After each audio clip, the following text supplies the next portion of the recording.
En la cena de mi cumpleaños, el hijo de mi hermano arrojó mi bolso a la piscina y gritó: «Papá dice que no mereces cosas bonitas». Su esposa se rió tanto que lloró. Yo solo sonreí y me alejé. Esa noche, cancelé el pago de su préstamo del coche. A las 9:05, su coche desapareció del camino de entrada. Y entonces. Luego arruinaron mi cumpleaños. Todos. Mi hermano, su esposa y su pequeño monstruo de hijo.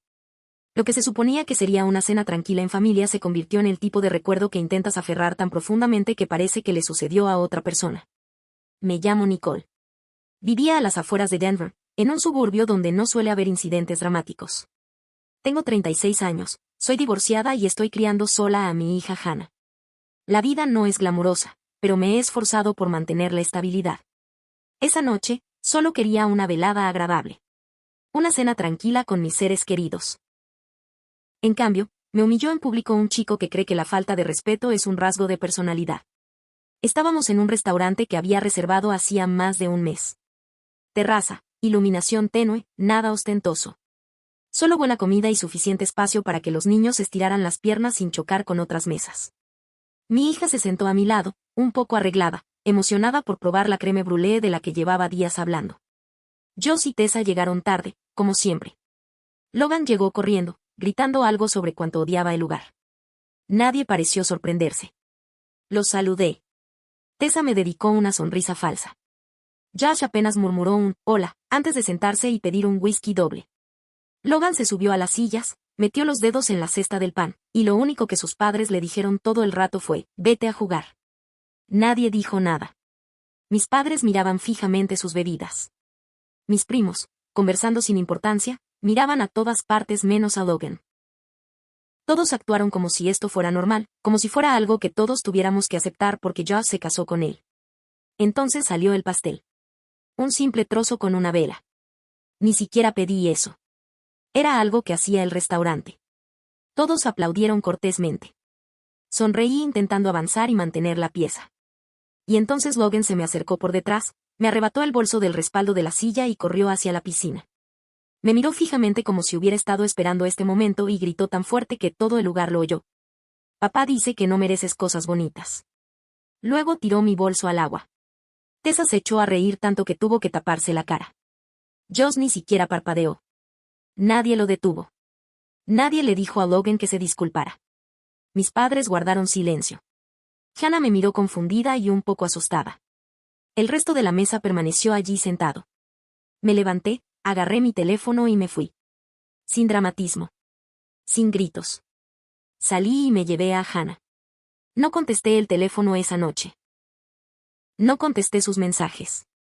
Que se quedaran en silencio.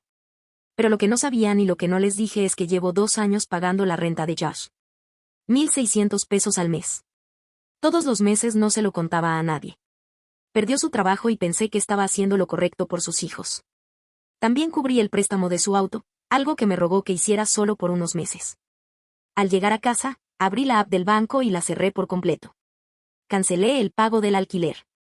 Cancelé el préstamo del coche. ¿Qué demonios? Es mi coche. Sin puntuación. Sin agudos. Nada. No respondí. Pero pasé por delante de su casa más tarde ese día. La entrada estaba vacía. Eso fue solo el comienzo. Joss no dejó de llamar. Ni ese día ni al siguiente. Mensajes de voz, mensajes de texto, incluso correos electrónicos. Al principio estaba confundido. Luego, enojado. Entonces, desesperado. No se disculpó ni una sola vez. Lo que sí dijo fue que la grúa le informó que el coche había sido embargado a las 8:45 de la mañana. Que su jefe lo había llamado para preguntarle por qué no se había presentado a su turno. Que tuvo que ir en Uber al trabajo y volver. Que Tessa estaba furiosa. Ignoré todos los mensajes. Ni siquiera abrí la mayoría. Al tercer día, el tono cambió. De repente, recordó que yo era su hermana. Envió una foto de Logan sosteniendo un dibujo con las palabras: «Lo siento, tía Nikki», garabateadas con crayón azul.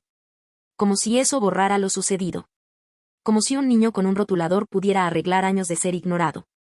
Lo que aún no sabía era que el alquiler también vencía esa semana. Recibí la primera llamada de su casero 2 días después. Un mensaje de voz amable preguntándome si había cancelado accidentalmente la transferencia habitual. No respondí. Ya no era mi responsabilidad. Entonces Tessa me envió un mensaje fingiendo que no había pasado nada. Oye, ¿puedes enviarme la renta hoy? Este mes nos falta dinero. Ni mención del bolso. Ni mención de la cena. Solo fingiendo informalidad, como siempre. Esta vez sí respondí. Dije que ya no pagaría tu renta. Por favor, hagan otros arreglos. 10 minutos después, Josh me llamó 6 veces seguidas. Luego cambió de táctica y empezó a escribirles a mis padres preguntándoles qué me pasaba. No sabían qué decir. Mi mamá llamó y dijo que no tomaría partido, pero que esperaba que lo pensara bien. Mi papá no dijo nada. Para el fin de semana recibí otro mensaje. Este menos educado. Sabes que no podemos permitirnos este lugar sin ti. ¿De verdad vas a dejar que desalojen a tus sobrinos? Estás tan amargado. Ahí fue cuando me di cuenta de que seguían sin entenderlo. No estaba amargado. Ya terminé. Pero aún no había terminado. Porque otro pago estaba a punto de llegar. Uno que sabía que no podrían cubrir sin mí, la matrícula de sus 2 hijos en una escuela privada. Logan y su hermana mayor fueron a una academia concertada de lujo a la que Tessa insistió. Incluso cuando no tenían dinero. Yo también lo había cubierto. Desde que me rogaron hace 2 años que no dejara que sus hijos se retrasaran. Abrí el portal en línea de la escuela, borré mi información de facturación y desactivé todos los pagos automáticos. Me sentí bien. No mezquino. No mola. Es solo necesario. 2 días después, tuve la primera señal de lo que se avecinaba. Salí por la mañana con un café en la mano, lista para llevar a Hannah a la escuela. Mi coche estaba rayado en el lado del copiloto. Como si alguien hubiera tomado una llave y lo hubiera arrastrado en una línea lenta y deliberada desde la puerta delantera hasta el parachoques trasero. En el parabrisas, una grieta perfecta en forma de estrella justo por donde mira el conductor. No lloré. Ni siquiera tomé una foto al principio. Volví adentro, me senté y llamé a mi amiga Elle. Ella fue quien me dijo qué hacer. No dormí la noche que encontré el rasguño en el parabrisas roto. Me quedé allí tumbado en la cama mirando al techo, preguntándome cómo demonios había llegado a este punto. Preguntándome cómo alguien podía arrebatarte tu generosidad, drenártela durante años y luego castigarte por finalmente decir que no. El daño no fue casual. La línea grabada en el lateral de mi coche no fue un golpe rápido. Fue un gesto largo, deliberado, casi cauteloso. El parabrisas tenía una grieta perfecta en forma de estrella justo en medio de mi vista. Sabía exactamente qué era. Una advertencia. Su idea de venganza. ¿Y lo más patético? Pensaron que cedería. Que entraría en pánico, contestaría el teléfono y empezaría a apagar de nuevo. No lo hice. A eso le llamé ella. Es mi amiga desde la universidad y no le da vueltas a nada. Ni siquiera terminé de explicarle cuando me interrumpió. Tienes que presentar cargos. Dudé. Nunca había presentado nada en mi vida. Parecía algo serio. Permanente. Y quizá eso fue lo que me asustó. Porque una vez que lo hiciera, ya no podría fingir que seguíamos siendo una especie de familia. Pero entonces ella me preguntó algo que me hizo cambiar de opinión. ¿Y si hubiera sido el cumpleaños de Hannah? ¿Y si hubiera sido su bolso? ¿Su coche? No tenía respuesta. Porque ya lo sabía. Esa noche me senté con Hannah. Había estado callada todo el fin de semana, como si no estuviera segura de si podía hacer preguntas. Le dije la verdad. Que creía que el tío Josh y la tía Tessa habían sido los culpables. No entré en detalles, pero quería que supiera que algo no iba bien. Me miró un segundo y luego dijo, ¿sabes? La mamá de Logan le dijo que lo hiciera. Me quedé paralizada. Al parecer, mientras me dirigía al baño del restaurante, Tessa se inclinó y le susurró algo a Logan. Hannah no lo entendió todo, pero fue algo así como demostrarle que no es mejor que nosotros. Hannah pensó que quizá era una broma, pero ahora no estaba segura. Eso me lo confirmó. Y entonces recordé algo más. El restaurante tenía cámaras de seguridad. El patio exterior estaba en lo alto, como siempre. Llamé al gerente y le pregunté si guardaban grabaciones. Fue amable y servicial, y en pocas horas, tenía el material en mi bandeja de entrada. ¿Quién estaba allí? Logan agarrando el bolso. El lanzamiento. Tessa se rió tanto que casi se dobló. Josh ni siquiera se inmutó. No se oía bien el audio, pero se oía la voz de Logan. Papá dice que no mereces nada bueno. Se lo envié a ella. Ni siquiera me respondió. Simplemente me envió la información de contacto de un abogado y me dijo que no esperara. Al día siguiente, las consecuencias ya habían comenzado. Josh y Tessa volvían a enviarse mensajes. Pero esta vez no se trataba del alquiler. ¿Quién hablaba de la universidad? Al parecer, el pago de la matrícula había rebotado y la universidad les envió una alerta indicando que ambos niños figuraban como impagos. La matrícula de otoño de su hija se suspendió. Las tareas de Logan se eliminaron del sistema. Intentaron todos los medios posibles. Primero era un dulce falso.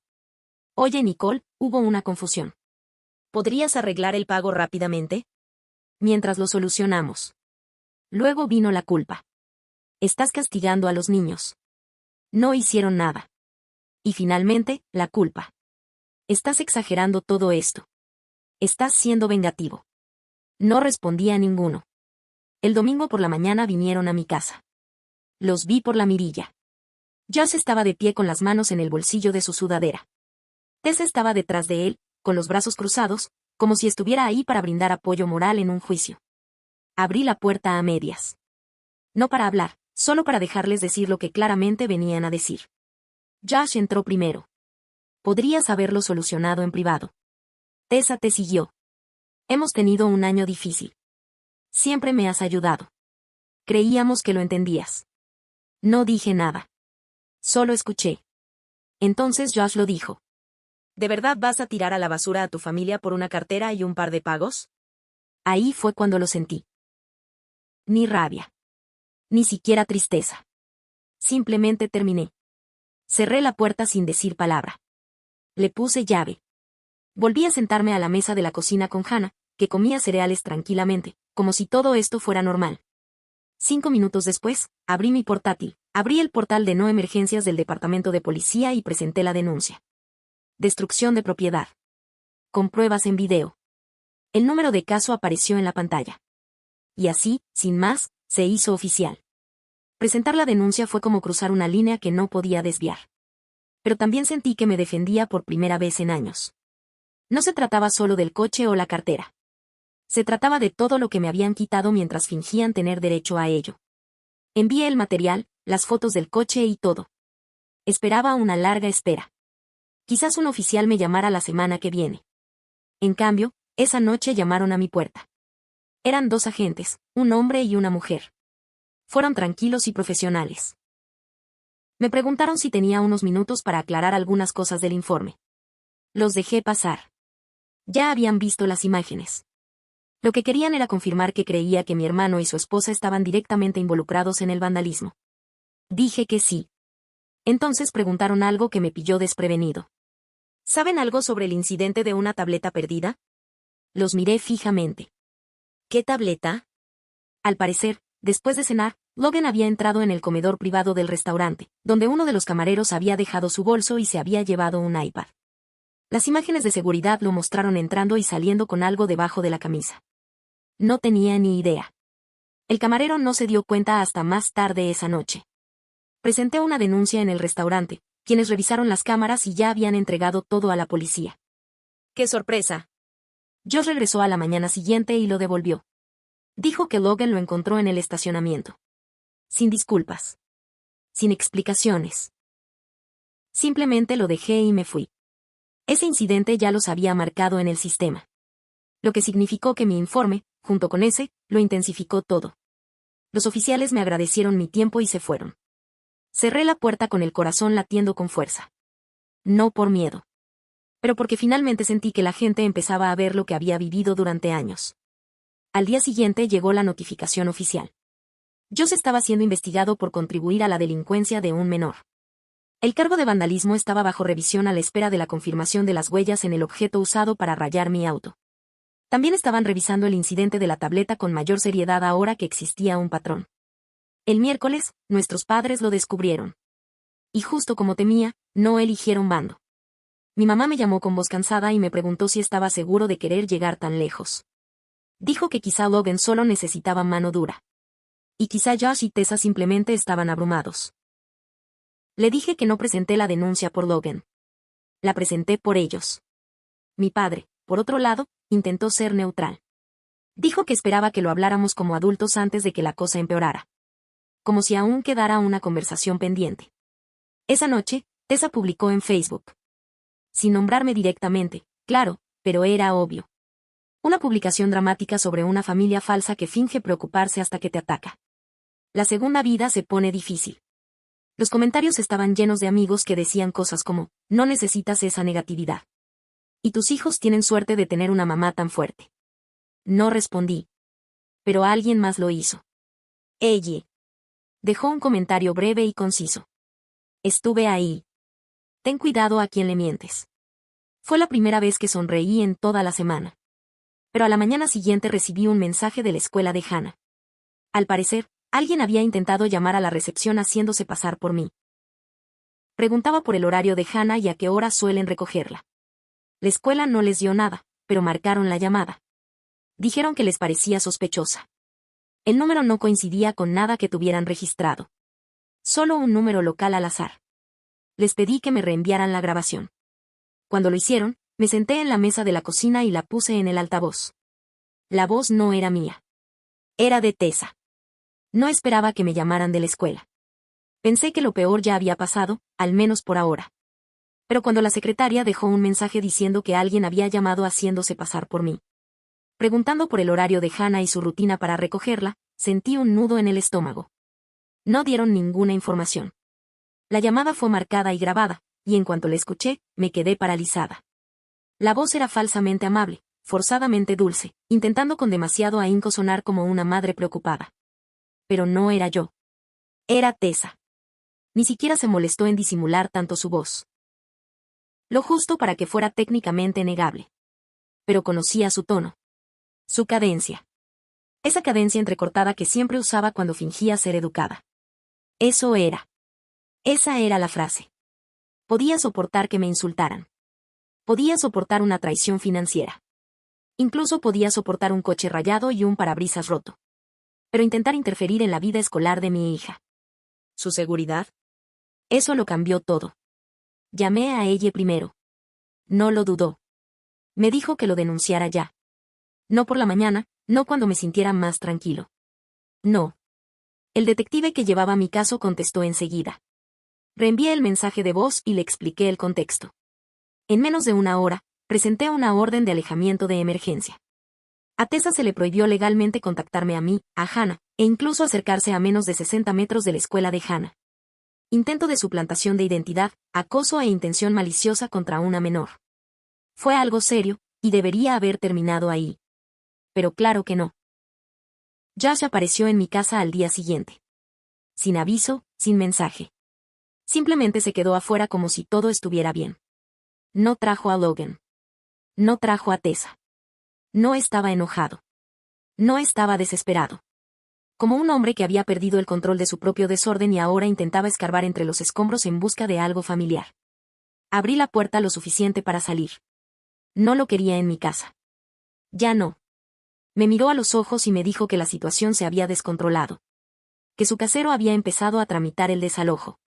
Que a ambos niños los sacaron oficialmente de la escuela. Que a Tessa no le iba bien. Y que él solo quería que todo volviera a ser como antes. Le dije que parara. Le recordé cómo eran las cosas antes. Cómo le pagaba por cumplir sus plazos. Le recordé cómo se rió su esposa cuando su hijo me humilló públicamente en mi cumpleaños y cómo no dijo ni una palabra. Y luego lo dijo. Solo quería que sintieras lo que se siente cuando alguien te quita algo. No dije nada por un segundo. Solo lo miré. Fue entonces cuando supe que esto no tenía solución. No hubo reunión familiar, ni una conversación sincera, ni una disculpa. Él realmente creía que eran las víctimas. Que les había retirado el apoyo injustamente. Que mis límites eran la crueldad, no la supervivencia. Le dije que se fuera y no volviera jamás. Ni un segundo. Le di 5 segundos para que se fuera del porche antes de llamar a la policía. Se dio la vuelta y se fue. Sin resistencia. No me despedí. Esa noche llevé a Hannah a tomar un helado. Necesitaba respirar. Necesitaba algo normal. Al principio estaba callada, comiendo sus conos lentamente, mirando la tienda como si su mente estuviera en otra parte. Después de unos minutos, preguntó en voz baja, ¿los volveremos a ver alguna vez? La miré y negué con la cabeza. Ni siquiera necesité decirlo. Ella ya lo sabía. A la mañana siguiente, el detective llamó. Habían obtenido algo de los forenses. Los arañazos en mi coche se habían hecho con una llave de casa, de las que se usan normalmente para las puertas delanteras, y las huellas que se encontraron en la zona del tapón de la gasolina coincidían exactamente con las de una persona. Tessa, estaban presentando cargos por destrucción de propiedad, acoso, suplantación de identidad. Se estaba tramitando una orden judicial. Y así, mi silencio dejó de ser gracia. Se convirtió en evidencia. El día que se activó la orden, recibí una llamada de mi madre. No me preguntó cómo estaba. Me preguntó si era cierto. Si Tessa estaba a punto de ser arrestada, si de verdad había llegado tan lejos. Le dije que no iba a llegar tan lejos. Estaba avanzando. Suspiró. Es el lado largo y decepcionado que las madres creen que aún te domina a los 36. Dijo que no quería tomar partido. Que todo esto había ido demasiado lejos. Que tal vez había una mejor manera de resolver las cosas en privado. Le pregunté qué parte de esto creía que era privada. ¿La parte donde usaron el nombre de mi hija para robarle su horario escolar? ¿El coche rayado? ¿La persona en la piscina? No respondió. No él. Que el tiempo lo curara. Fue casi peor que ninguno de los dos se pusiera de su lado. Una extraña postura intermedia, negándose a elegir, pero juzgándome por poner un límite. No se dieron cuenta de que eso era una traición. Ella fue la única que se mantuvo firme. Me ayudó a solicitar órdenes de alejamiento a largo plazo. Ella estuvo presente cuando me reuní con el fiscal del distrito para revisar los cargos. Y cuando el agente llamó para confirmar que Tessa había sido detenida, fichada con calma y sin dramas, y puesta en libertad con fecha de juicio, trajo pizza y no preguntó detalles. Simplemente se sentó con Hannah y conmigo y vimos una película como si aún existiera la vida normal en algún lugar. Joss lo intentó una vez más. Un último mensaje. Decía, espero que estés orgulloso. Arruinaste a nuestra familia. No respondí. No por mezquindad. Pero como no iba a defenderme de alguien que nunca me había defendido, lo bloqueé. Una semana después, cambié mi número. Lo más difícil llegó cuando le expliqué todo a Hannah con todo detalle. Ella ya había visto casi todo, pero merecía saber por qué ya no íbamos a casa de la abuela en las fiestas. ¿Por qué no veríamos a Logan en los cumpleaños? ¿Por qué las cosas que antes eran normales seguían rotas? No lloró, pero tampoco dijo mucho. Solo preguntó, así que ya pasó, ¿no? Y le dije la verdad. Sí, lo es. No sé qué pasará con Josh y Tessa. He oído rumores. Tuvieron que mudarse del apartamento. La escuela no aceptó a los niños. Los hallazgos de Tessa podrían ser más. Me he mantenido al margen. Bloqueé, borré todo. No lo siento como venganza. Tacones como la liberación. Este año no planeé una cena de cumpleaños. Hannah y yo fuimos a la montaña el fin de semana. Solo nosotras dos. Ella eligió la lista de reproducción. Una mañana la dejé desayunar helado. Nos reímos. Nos quedamos en silencio. Y fuimos libres. Y por primera vez en mucho tiempo, sentí que tenía algo que merecía la pena celebrar. A veces todavía me sorprendo recordando viejas festividades. Como Josh hacía reír a todos en Acción de Gracias. Como solíamos sentarnos a jugar juegos de mesa después de cenar. Antes de que todo cambiara. Antes de que tomar algo se volviera normal. No los extraño. Pero sí la versión que creía conocer. Hannah también ha sido diferente. Un poco más tranquila. Un poco más cuidadosa con en quien confía. Odio que haya tenido que verlo todo. Pero estoy orgullosa de cómo lo manejó. De cómo me apoyó incluso cuando nada tenía sentido. Creo que ahora entiende que proteger la paz a veces significa alejarse de quienes viven en el caos. A veces lo más difícil no es dejar a alguien. Es darte cuenta de que nunca te aferraron realmente. No porque yo hubiera ganado. Pero porque finalmente dejé de perder.